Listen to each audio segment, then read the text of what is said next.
Hi everyone, thank you so much for watching Behind the Brand. I want to give a special shout out to my friends at Pixability for making this episode possible. And don't forget to subscribe. It actually makes a huge difference to convince the people that don't believe you can watch awesome content like this for free on YouTube. Hope you enjoy the next episode. Thanks for watching. Hi, my name is Carlton Calvin and I'm president of Razor, and you're watching Behind the Brand. Hi, I'm Brian Elliott. Welcome to another edition of Behind the Brand. Today I'm here with founder and president of Razor, Carlton Calvin. Carlton, welcome to the show. You know, you can't have success without failure. Right. And a lot of people say, oh, failure is not an option. But really, that's not true. Failure has to be the option in order to get the success. Talk to us about some of the failures you've had along the way to your successes. Are you talking about video, particularly about videos? Well, it can be, but you know, a lot of people watch this show, they're entrepreneurs. Right. And I think a lot of them maybe get stuck in the fact that, oh, if I don't get it right the first time out of the gate, you know, I don't want to do it. Right. So there's like this analysis paralysis. First of all, we've had video failures that we said, okay, we're going to spend $20,000 on this video and it just gets 5,000 views. Have you ever taken a video down because it was so bad?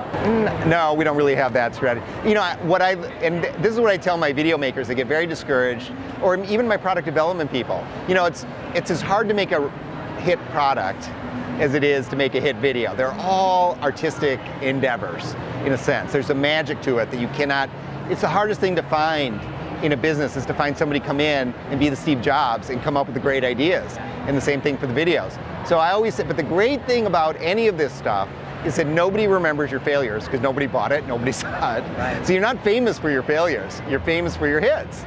So it's a very, you can't let yourself get down. Yeah, I started my business before I did the Pogs.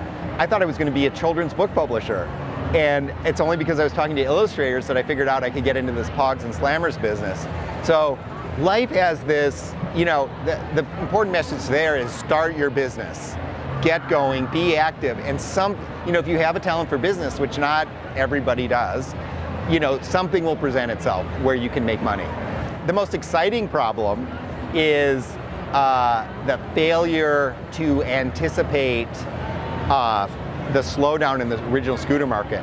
When the scooter first started, I was selling 1 million scooters a month at $60 a scooter. That's $60 million in revenue a month from a company. I had 4 people when I started the company.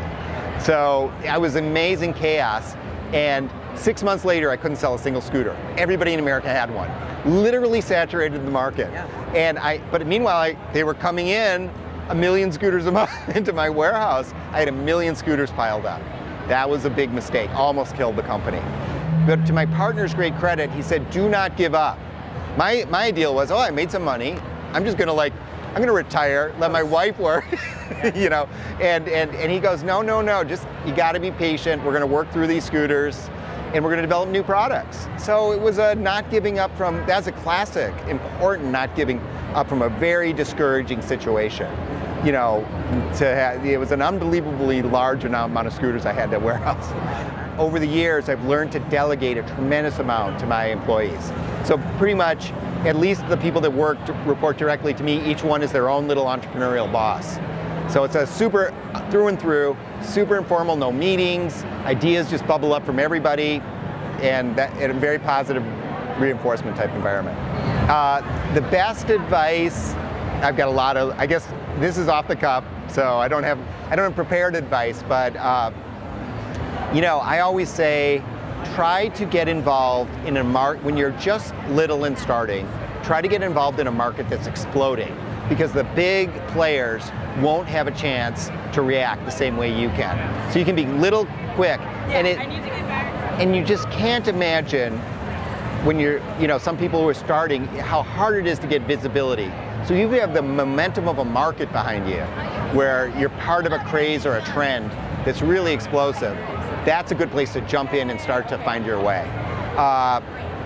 Secondly, be very careful with money, because, you know, being economical is a key component, not wasting money. You know, if you can do things on a shoestring budget, you've got the entrepreneurial spirit. Be prepared to work extremely hard. It's part of saving money, but you'll be working 15, 16 hours a day. as an entrepreneur. And I also, what I'm always telling people is relish those times, because the entrepreneurial time, when you're just starting, those first few years, when it's just you and a couple of people, those are the most exciting times you'll ever have in business. Once you get a big staff and you're telling everybody what to do, it's completely boring, comparatively. Hire a salesperson, a professional salesperson.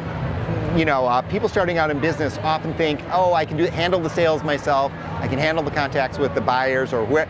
Almost every business has sales involved. You can go with, but you need somebody out there who's going to manage a team of salespeople, keeping them busy all the time. It's a numbers game. Sales is a numbers game, so you need a lot of contacts.